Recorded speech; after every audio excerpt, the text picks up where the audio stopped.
우리 옆 사람과 한번 인사하실까요? 얼굴에서 빛이 납니다. 얼굴만 봐도 은혜가 됩니다.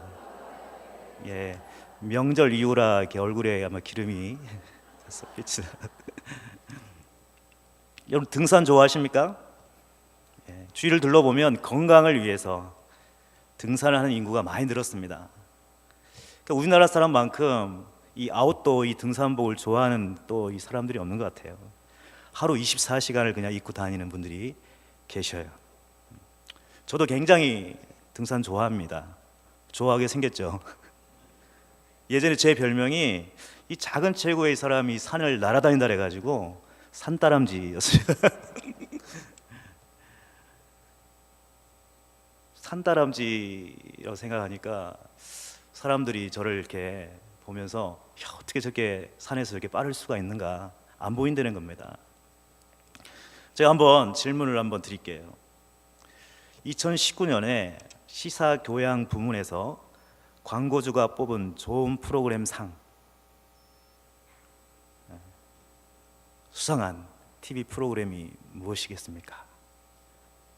제가 산을 얘기했으니까 산하고 관련이 돼 있겠죠. 여러분 잘 아시는 프로그램일지 모르겠는데요, 나는 자연인입니다. 그러니까 온 가족이 함께 볼 수 있는 건전한 유익한 프로그램, 시청률도 높고 광고 효과가 좋은 프로그램을 선정해서 수여를 한다고 합니다. 2012년 8월에 시작해가지고 지금까지 계속되고 있으니까 최장수 프로그램으로 아주 인기가 높다고 하죠. 자연으로 회귀하고 싶어하는, 세상살이에 지쳐있는 현대인들의 로망, 특히 아재들의 최애 프로그램, 나는 자연인이라입니다. 여기에 출연한 자연인들의 공통적인 그런 인터뷰 고백이 있죠. 과거 내가 이 세상 사회에서 살면서 가족을 위해, 남을 위해서 엄청나게 희생하고 앞만 보고 열심히 살았는데 내 인생을 내가 못 살았다. 그게 너무나 후회가 된다. 때로는 그 허황된 돈을 쫓다가, 명예를 쫓다가 몹쓸 병을 얻었고, 또 사람들과의 관계에서 상처를 받았고, 이렇게 정신이 망가지고 육체가 망가진 삶을 살았다. 그리고 사회에 내가 적응하기 힘들었던 나의 삶을 내가 다 포기하고 뒤로 하고, 어떻게 보면 이 도피처와 같은 곳에 쫓기듯 들어와가지고 혼자 살다 보니까, 내 인생 살다 보니까 그제서야 하나씩 하나씩 내 안에 힐링이 되고 회복이 되더라. 그동안 내가 쫓았던 삶이 다 부질없고 허황된 내 자신의 욕심이었다는 것을 깨닫게 됐다. 그들이 그렇게 고백을 하더라는 겁니다. 매일마다 그들이 가장 중요하게 생각하는 것, 일상이 있는데 하루도 빠짐없이 산을 오른다는 거예요. 산을. 처음에는 이렇게 산을 오르면서 산이 내어주는 그런 좋은 그런 풍경들을 보면서 눈도 맑아지고 신선한 공기를 통해서 정신도 맑아지고 몸에 좋은 약초와 열매들을 먹기 시작하니까 몸도 더 건강해지더라는 거죠. 어느 순간 몸과 정신이 힐링을 경험하게 되면서 걱정, 의심, 염려, 욕심 다 이제 사라지고 행복과 웃음이 넘치는 이곳이 바로 천국이다, 이렇게 얘기하는 거예요. 그걸 이렇게 보면서 야, 우리 그리스도인들이 그렇게 살아야 되는데, 우리 그리스도인들이 세상의 욕심, 세상의 어떤 명예를 쫓는 것이 아니라 걱정과 근심, 염려 다 좀 내려놓고 하나님 안에서 정말 귀한 행복과 웃음과 기쁨과 그것들을 회복하면서 야, 여기가 천국이야, 이렇게 고백하며 살아야 되는데, 그 사람들의 고백을 들으면서 많은 생각을 하게 되더라는 거죠. 우리 믿는 사람들은 자연인보다 더 행복하고 기쁘고 감사하면서 살아가야 될, 그렇게 살아갈 수밖에 없는 그런 천국인의 모습으로 살아야 되지 않겠냐는 거죠. 많은 사람들이 그런 육체적, 정신적 건강을 위해서 산에 오르죠. 근데 우리 믿는 사람들도 있잖아요. 필수적으로 이 영적인 건강과 회복과 행복을 위해서 매일 올라야 할 산이 있습니다. 그 산의 이름이 오늘 말씀의 제목입니다. 여호와의 산입니다. 여호와의 산, 그게 의미하는 게 도대체 뭘까? 여호와의 산에 오른다는 것이 어떤 의미인지 오늘 말씀을 통해서 함께 은혜를 나누기로 합니다. 이 산은 성경에서도 하나님의 어떤 그 역사가 나타나는 매우 중요한 장소 중에 하나입니다. 창세기 22장을 봐도 모리아산이 나오는데 아브라함이 100세에 얻은 그 귀한 독자 이삭을 하나님께 바치기 위해 올랐던 산, 모리아산에서 자신의 그 모든 것을 하나님 앞에 드렸던 헌신의 산이 바로 모리아산이죠. 출애굽기에 등장하는 신의 산은 어떻습니까? 모세가 40주 40야를 금식하면서 머물렀던 곳으로 그런 율법함과 성막의 식양을 받았던 곳 아닙니까? 하나님의 영광, 하나님의 임재를 경험했던 산이 바로 신의 산입니다. 또 열왕기상 18장에는 갈멜산이 나오는데 그 엘리야 선지자가 바알과 아세라를 섬기는 거짓 선지자 850명과 영적인 싸움을 해서 승리했던 성령의 충만함과 능력이 선포되었던 산, 갈멜산입니다. 또 모세가 가나안 땅에 들어가기 전에 축복과 저주를 각각 선포했던 그리심산과 에발산. 신약 마태복음 17장 이하에 보면 예수님께서 베드로와 야고보와 요한을 데리고 함께 올라서 그의 그 앞에서 변형되셨던 변화산이 나오죠. 또 예수님은 또한 십자가를 지시기 전날 밤에 습관을 놓자 감난산 자락에 있는 겟세마네 동산에 오르셔서 그 땀방울이 핏방울이 될 정도로 간절히 기도했던 그 산이 바로 감람산 겟세마네 동산입니다. 그러니까 이런 유형으로 우리의 믿음의 선배들도 산에서 기도하기를 좋아했지 않습니까? 예전에 산에서 기도하면 꼭 소나무 뿌리 한 뿌리는 뽑고 놔야 된다, 그런 말이 있을 정도로 산에서 기도하는 것에 대해서 굉장히 의미를 가지고 우리 믿음의 선배들도 기도했던 것을 볼 수가 있습니다. 오늘 본문을 봐도 그렇습니다. 기랏 예아림의 오벳 에돔이라는 그 사람의 집에 머물러 있던 하나님의 법궤, 그것을 시온산에 준비한 장막으로 옮기면서 지은 시라는 거죠. 1절에 보니까 다윗은 이 여호와의 산을 언급하기 전에 먼저 하나님이 어떠한 분이신지를 선포하고 있습니다. 땅과 거기에 충만한 것과 세계와 그 가운데에 사는 모든 자가 다 하나님의 창조물이라, 이렇게 노래하고 있습니다. 또 2절에 보면 혼돈과 흉포함을 상징하는 바다와 강에 하나님께서 땅의 기초를 놓으셨다, 이렇게 언급하고 있습니다. 하나님의 그 천지 창조의 이대하심, 그 전능하심을 잘 표현해주고 설명해주고 있다는 거죠. 근데 이러한 묘사들은 만물에 대한 주권이 하나님께 있다, 너희가 그것을 잊지 말라라고 말씀하고 있습니다. 그리고 나서 3절에 보니까 여호와의 산에 오를 자에 대해서 말씀하고 있다는 거죠. 여호와의 산, 여호와의 산이 의미하는 게 뭘까요? 여호와의 산은 바로 여호와의 성전이 위치하고 있는 시온산을 가리키는 것입니다. 시온이라는 그 뜻은 요새라는 뜻입니다. 해발 765m, 아주 작은 산이죠. 전쟁에서 그 아군에게 꼭 필요한 전략적 요충지와 같은 그런 거점, 사무엘하 5장 7절에 보면 원래 여부수 족속의 땅이었는데 그것을 다윗이 점령하여서 그 이름을 다윗성이라 명명하고 곧 이곳이 바로 시온이었습니다. 예루살렘의 남서쪽에 위치한 아주 작은 산, 처음에는 이 산의 전체를 다 시온산이라고 불렀는데 나중에 솔로몬이 예루살렘 성전을 짓고 나서 그 다윗성 북쪽에 있는 높은 언덕에 그 성전을 지었다 그래서 이 예루살렘 성전이 위치한 그 언덕을 더 구체적으로 지목해서 시온산이라고 부르게 된 거죠. 그러니까 시편 기자는 이 시온의 아름다움을 시편 곳곳에서 이렇게 노래하고 있습니다. 시편 48편 2절에 보니까 터가 높고 아름다워 온 세계가 즐거워하며 큰 왕의 성 곧 북방에 있는 시온산이 그러하도다. 시편 50편 2절에 온전히 아름다운 시온에서 하나님의 빛을 비추셨도다. 이사야 14장 32절에 시온은 여호와께서 세우신 것이고 시편 2편 6절에 시온은 거룩한 산이고 9편 11절에 여호와의 거처다, 이렇게 표현하고 있습니다. 그러니까 하나님은 시온에서 자신을 나타내시고 시온에서 구원을 보내시며 시온에서 축복하시며 하나님은 다윗의 왕권을 시온에서 확립시키셨다. 이것이 시편 곳곳에 나타난 시온에 대한 표현이란 것입니다. 그러니까 그러므로 이 시온이 하나님의 거처로 선택된 것과 다윗 왕조의 선택은 굉장히 밀접한 관련이 있다라고 할 수 있습니다. 뿐만 아니라 나중에 이 시온은 전 예루살렘과 그곳의 거주민들, 백성들을 나타내는 상징적인 의미로 표현됩니다. 또 시온은 하나님의 통치가 구현된 세상, 그것을 가리키는 상징적, 비유적 표현으로 해석되기도 한다는 것이죠. 그러니까 시온으로 표현되는 그 여호와의 산은 곧 하나님을 만날 수 있는 하나님의 임재의 장소, 그 임재의 상징을 여호와의 산 시온산이라고 표현할 수가 있다라는 것입니다. 이사야 2장 3절에 보니까 오라 우리가 여호와의 산에 오르며 야곱의 하나님의 전에 이르자 그가 그의 길을 우리에게 가르치실 것이라 우리가 그 길로 행하리라 하리니 이는 율법이 시온에서부터 나올 것이요 여호와의 말씀은 예루살렘에서부터 나올 것임이니라.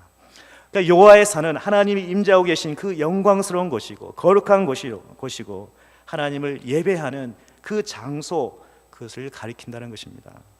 시편 48편 1절에 여호와는 위대하시니 우리 하나님의 성 거룩한 산에서 극진히 찬양 받으시리로다. 매일 하나님의 임재를 경험하고 하나님의 그 영광을 누리게 될 때 우리 영혼이 살아나는 그 놀라운 축복을 경험하게 될 것이라는 것을 우리에게 말씀하고 있습니다. 하나님의 임재 연습이라는 책의 저자 로렌스 형제가 그 책에 이렇게 얘기합니다. 우리가 주님을 위해 섬기는 모든 일에 하나님의 임재가 함께 하시지 않는다면 이미 죽은 것이다.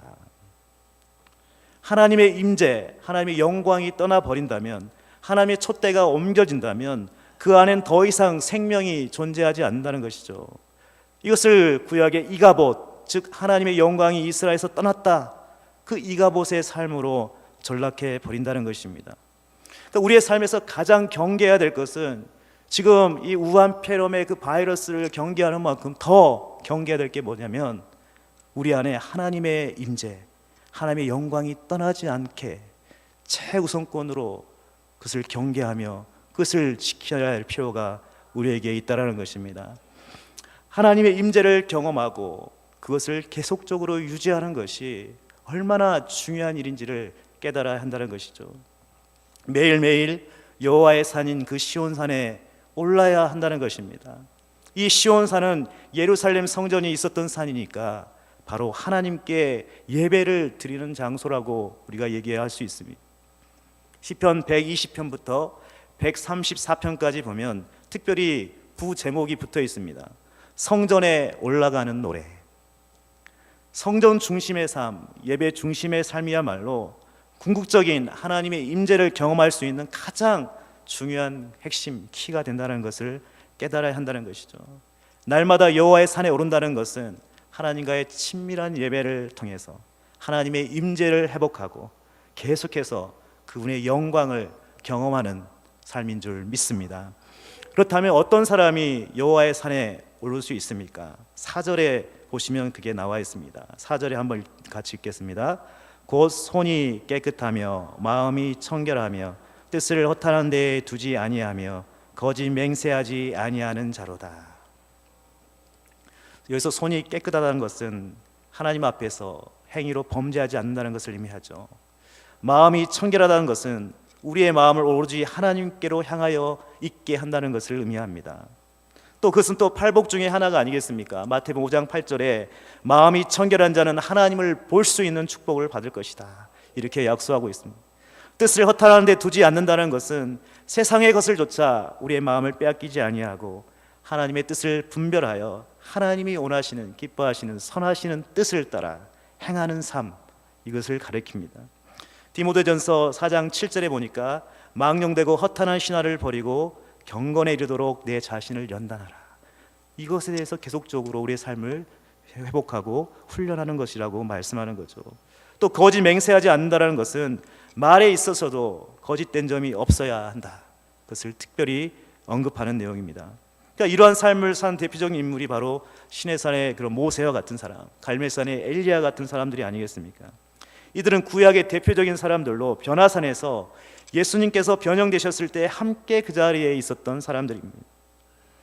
이들은 24편 5절 6절에 있는 말씀처럼 하나님께 복을 받은 사람이 되었고 구원의 하나님으로부터 의를 얻은 사람이 되었고 항상 하나님을 찾았던 사람들이 되었다는 것이죠. 하나님의 얼굴, 즉 하나님의 임재를 언제나 갈구하며 하나님께 예배하며 살았던 사람들의 전형, 이들이 바로 여기에 나온 사람들이라고 할 수 있다는 것입니다. 여호와의 산에 올라 하나님을 더 깊이 만나고 그 예배 가운데에서 하나님의 임재, 하나님의 영광을 경험하는 사람들은 어떠한 일들이 그들의 삶 가운데 일어납니까? 첫 번째 보면 구원의 확신이 더 명확해집니다. 구원의 확신은 우리의 영혼의 닭과 같다고 얘기하죠. 엄청난 폭풍과 몰려와도 흔들리지 않도록 그 믿음을 견고하게 만듭니다. 어떠한 고난과 어려움과 시험이 있어도 염려하지 않고 오직 하나님만을 바라보게 만들고 소망 되신 주님을 붙들게 만든다는 것이죠. 오히려 그 고난이 역풍이 아니라 순풍으로 그것을 바꾸어 나갈 수 있는 사람, 그들은 하나님의 임재 가운데서 하나님을 경험한 자들에게 주시는 축복이라고 할 수 있습니다. 또한 하나님을 깊이 있게 알아가게 됩니다. 이 아는 것이 지식이 아닙니다. 하나님을 아는 지식이 없어 망한다라는 말씀이 있는데, 이 하나님을 아는 지식이라는 것은 뭐냐면 우리 어떤 인간적인 어떤 우리 지식이 아니라 하나님을 경험하여 아는 지식입니다. 삶을 통해서 하나님이 어떠한 분이신지를 깊이 있게 경험하고 우리의 삶을 통해서 체험하는 삶을 하나님을 알다라고 하는 거죠. 그래서 우리의 삶을 통해 얼마나 하나님과 많은 그런 추억을 남기는가, 얼마나 많은 그런 경험이 있는가, 친밀함이 있는가, 그것이 하나님을 더 깊이 아는 것으로 바뀌어지는 삶으로 나타나게 된다는 거죠. 그러므로 하나님을 알아가면 알아갈수록 예배의 깊이가 달라집니다. 기도의 스케일이 달라집니다. 믿음의 분량이 달라집니다. 삶 가운데 기쁨과 감사, 만족감이 넘쳐날 수밖에 없는 그런 은혜로운 삶으로 바뀌어진 줄 믿습니다. 세 번째 보면 내 삶의 거룩한 변화가 나도 모르게 일어난다는 거죠. 그들이 처음에 산을 오르면 오를수록 처음에는 너무나 힘들었는데, 몸이 연약했는데 차츰차츰 몸이 건강해지고 바뀌어지는 것을 발견하는 것처럼, 하나님을 만나면 만날수록 처음에는 내 안의 죄악과 허물로 인하여서 좌절하고 낭망하고 뒤로 나가 침륜에 빠졌던 인생이 하나님을 만나며 경험하며 추억을 쌓아가면서 내가 얼마나 하나님의 놀라운 계획 가운데 있는지, 하나님이 얼마나 신실하게 내 가운데 역사하시는지를 발견하게 된다는 거죠. 그리고 하나님이 보시는 눈으로 나의 자아상을 보게 되고 영적인 신분을 깨닫게 되니까 세상의 관점이 아니라 하나님의 관점으로 나의 삶과 나의 인생의 계획과 비전들을 바라보게 되니까 당당해지고 그 인생이 변화가 되는 것을 발견하게 된다는 거죠. 그러니까 주님을 만나면 제일 먼저 우리 안에 부정과 죄악과 허물을 발견하게 됩니다. 내 안에 상처와 쓴뿌리들이 하나씩 치유되기 시작합니다. 육체의 질병들도 치유되고 정서적인 문제들도 해결되어지고 영적인 묶임에서 자유케 되는 역사가 주의 성령 안에서 일어나는 것을 경험하게 되죠. 나의 모난 성품들이 하나씩 주님의 성품으로 바뀌어지기 시작하고, 다른 사람의 잘못을 용서하고 용납하는 것이 너무나 힘들었는데 하나님의 은혜로 그것을 가능케 만들어진다는 거죠. 성령의 열매들이 나타나기 시작하고 하나님을 닮아가니까, 하나님의 마음으로 바뀌기 시작하니까 하나님이 내 삶 가운데 목표가 되어지고 하나님으로만 만족하는 삶으로 바뀌게 된다는 것입니다. 뿐만 아니라 그렇기 때문에 이로부터 보시는 성령의 능력을 받게 됩니다. 그 성령의 능력이 사단과의 영적 싸움에서 이길 수 있는 힘이 되고, 더 이상 뒤로 나아가 내가 패배자가 아니라 실패자가 아니라 주 안에서 하나님과 동행할 때 승리자로 바꾸는 그런 삶으로 살게 한다는 것입니다. 우리 안에 정말 승리자의 삶으로 하나님이 우리의 삶을 역전시키신 것을 경험하게 되고, 그것을 통해서 하나님의 거룩한 비전과 사명을 감당하는 자로, 그것을 쓰고도 넘침이 있고 남음이 있는 넉넉히 감당하는 자로 우리를 세우시는 것을 경험하게 된다는 거죠. 이것이 다 어디서 일어납니까? 하나님의 임재, 하나님의 영광을 경험하기 시작할 때 주님이 우리의 삶을 변화시키시고 그 안에 놀라운 계획들을 시작하시는 것을 하나씩 발견하게 된다는 것이죠. 무엇보다도 내 삶을 향한 하나님의 계획을 알게 되니까, 그 계획이 있으니까, 목표가 있으니까 또 어떤 어려움과 장애물을 만나도 다시금 힘을 얻어서 하나님 앞으로 헌신하며 나갈 수 있던 그러한 동기가 되는 줄 믿습니다. 지금 여러분이 길을 쓰면서 오르고 있는 산은 무엇입니까? 부동산입니까? 세상의 쾌락과 물질과 성공이라고 불리는 만몬 산은 아닙니까? 명예와 권세의 산, 혹시나 바벨탑과 같은 나의 지식과 경험을 더 의지한 교만의 산은 아닙니까? 하나님의 축복을 선포하는 그런 그리스산이 되기를 바랍니다. 무엇보다도 하나님의 임재가 있는 여호와의 산 시온산에 오르시는 여러분 되시기를 바랍니다. 근데 산에 오른다는 것, 매일 오른다는 것 쉽지 않습니다. 어떤 사람은 등산을 왜 하냐, 올라갔다 내려올 것을 왜 하냐 이렇게 얘기하죠. 평평한 길만 있으면 좋을 텐데 가파른 길도 있고, 올라가는 길이 있으면 또 내려오는 길도 있고, 또 정말 상쾌한 그런 오솔길을 지나갈 곳이 있다면 정말 태양이 내리쬐는 바위투성이의 험준한 그런 길도 있다라는 것입니다. 때론 숨이 넘어갈 정도로 헐떡고개 같은 가파른 언덕을 우리가 맞이할 때도 있죠. 중간에 포기하고 싶을 때가 얼마나 많이 있습니까? 그럼에도 불구하고 우리가 정상까지 올라간 사람들이 왜 그렇게 이유를 물어보면, 그 정상에 올랐을 때 그 모든 어려움과 난관을 극복하고 해냈다는 성취감이 느껴지고, 또 눈앞에 확 트이게 펼쳐지는 그 풍경을 내려다보면서 정말 감탄이 일어나는 그런 맛으로 등산한다는 거죠. 정상까지 간다는 것입니다. 우리 삶 안에 하나님께서 요구하시는 것이 뭐냐면 바로 그러한 성취, 그러한 만족, 또 그러한 어떤 은혜가 하나님을 만날 때 일어나야 한다는 거죠. 많은 사람들이 고백하는 게 무엇입니까? 예배당에는 왔는데 하나님을 경험하지 못하고 가니까 그 시간이 너무나 아깝고 나에게 무용지물 같다는 생각, 허황된 생각들이 들 때가 있습니다. 성전 뜰만, 이사야 고백처럼 성전 뜰만 밟고 가는 사람들이 많다는 것이죠. 지성소 가운데 임재하신 하나님을 만나야 내 인생의 문제에 어떤 해결점을 얻게 되고, 정말 추락되었던 나의 인생에서 다시 일어날 수 있는 힘이 생기게 될 텐데, 하나님을 만나지 못하니까 그 시간이 너무나 어렵고 지루한다는 거죠. 무엇보다도 우리 인생에 있어서 참된 기쁨과 참된 은혜를 경험하지 못함으로 오는 그 안에 결핍이라고 할 수가 있습니다. 이제 말씀을 맺도록 하겠습니다. 어떤 영국인 등산가가 있었습니다. 이 사람은 세계에서 가장 높은 에베레스트 산을 계속해서 정복하려고 시도했습니다. 근데 계속해서 실패하는 거죠. 그래서 한 기자가 물었습니다. 왜 그렇게 길을 쓰고 그 에베레스트 산을 계속 실패하면서 오르려고 하느냐? 그랬더니 돌아온 대답이, 이 대답이 정말 산을 타는 사람들에게 명언처럼 유명한 말이 되었습니다. 산이 거기 있으니까. 우리의 삶이 힘들고 어려워도 매일 계속해서 여호와의 산에 올라야 할 그 이유, 그것은 바로 그 안에 여호와의 성전이 있고 하나님의 임재가 있기 때문이라는 것입니다. 진정한 예배 회복이 우리에게 필요하다는 거죠. 그 예배를 더 사모하시기를 바랍니다. 그 예배의 자리를 더 지키시는 한 해가 되시기를 바랍니다. 예배의 감격과 기쁨이 회복되어져서 우리의 삶에 때론 힘들고 지치고 낙심이 되어도 여호와의 성전으로 돌아가 그곳에서 하나님의 임재를 경험하기만 하면 그 안에서 힐링이 일어나고 사명이 회복되고 소망이 생기고 능력이 부어져서 영육간에 강건해지는 그런 축복을 누리시기를 바랍니다.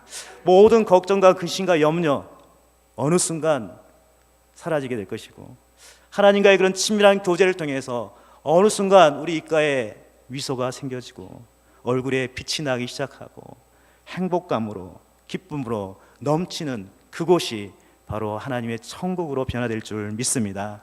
하나님의 임재가 있는 시온산, 그것은 곧 하나님의 이런 놀라운 축복을 경험할 수 있는, 돈으로 바꿀 수 없는 가장 좋은 명당인 줄 믿습니다. 시편 133편 3절에 헐몬에 이슬이 시온의 산들에 내림 같도다. 거기서 여호와께서 복을 명령하셨나니 곧 영생이로다. 시편 134편 3절에 천지를 지으신 여호와께서 시온에서 내게 복을 주실지어다.